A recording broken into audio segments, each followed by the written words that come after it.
एक समय की बात है, नारद ने विषय वासनाओं पर विजय प्राप्त करने के लिए परब्रह्म ही कठोर साधना की। वे हिमालय पर्वत के एक निर्जन स्थान में जाकर समाधिस्थ हो गए और परब्रह्म की आराधना करने लगे। उनको इस प्रकार कठोर साधना करते देख देवराज इंद्र भयभीत हो गए। उन्होंने इस विषय में देव गुरु बृहस्पति से परामर्श करने का विचार किया। वे आचार्य बृहस्पति के पास पहुंचे और उनसे कहा, आचार्य, नारद हिमालय पर्वत पर बड़ी कठिन साधन कर रहे हैं। मेरी समझ में यह नहीं आ रहा कि वे इतना कठोर तप किस उद्देश्य के लिए कर रहे हैं। देव गुरु बृहस्पति जी बोले, इंद्र, संभव है नारद के मन में तुम्हारे सिंहासन को प्राप्त करने की लालसा पैदा हो गई हो। शायद इसीलिए वे इतनी कठोर साधना कर रहे हैं। देव गुरु की बात सुनकर इंद्र और भी भयभीत हो गए। उन्होंने आचार्य बृहस्पति से पुनः पूछा, आचार्य, यदि ऐसा हुआ तो मेरे लिए यह बहुत दुख की बात होगी। मुझे परामर्श दीजिए कि ऐसी हालत में मैं क्या करूं। आचार्य बृहस्पति बोले, इंद्र, तुम तो देवों के राजा हो, सर्वशक्तिमान हो, सामर्थ्यवान हो। मैं तुम्हें इस विषय में क्या परामर्श दे सकता हूं? तुम स्वयं ही कोई उपाय सोचो।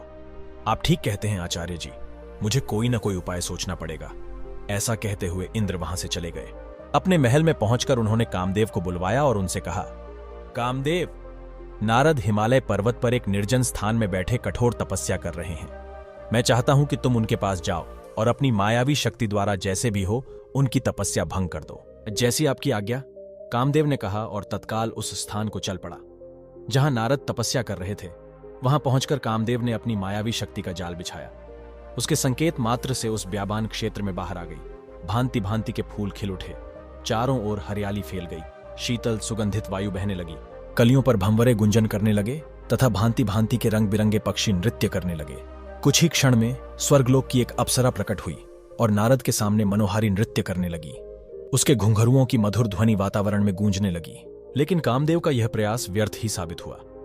अप्सरा नृत्य करते करते थक गई, किंतु नारद का ध्यान नहीं टूटा। थक हार कर अप्सरा वापस लौट गई। तब पूरा होते ही नारद ने आंखें खोली। कामदेव ने सोचा, यदि नारद को बाद में यह पता लग गया कि मैंने उनकी तपस्या में विघ्न डालने की चेष्टा की है तो वह मुझे शाप दे देंगे। उचित यही है कि मैं स्वयं ही उन्हें सच्ची बात बता दूं। यही सोचकर उन्होंने नारद के समक्ष पहुंचकर उन्हें प्रणाम किया। नारद ने उन्हें आशीर्वाद देकर कहा, आओ कामदेव। कामदेव ने कहा, अपराध क्षमा हो देवर्षि, मैंने आपकी तपस्या भंग करने का प्रयास किया था। नारद ने पूछा, पर क्यों? किसके आदेश से तुमने ऐसा किया? कामदेव बोले, देवर्षि, मुझ में इतनी हिम्मत नहीं जो स्वयं ही आपको तप से उठाने का कार्य करता। मुझे ऐसा करने को कहा गया था। नारद बोले, किसने ऐसा करने को कहा था? कामदेव ने कहा, देवराज इंद्र ने।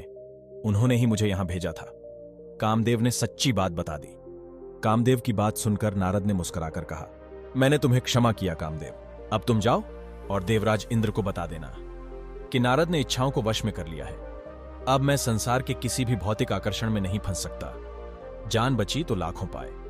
कामदेव ने सोचा और जल्दी से वहां से चला गया। तो दोस्तों, आपको वीडियो कैसी लगी आप कमेंट में जरूर बताएं और चैनल को सब्सक्राइब करना ना भूलें। वीडियो को अंत तक देखने के लिए आप सभी का धन्यवाद।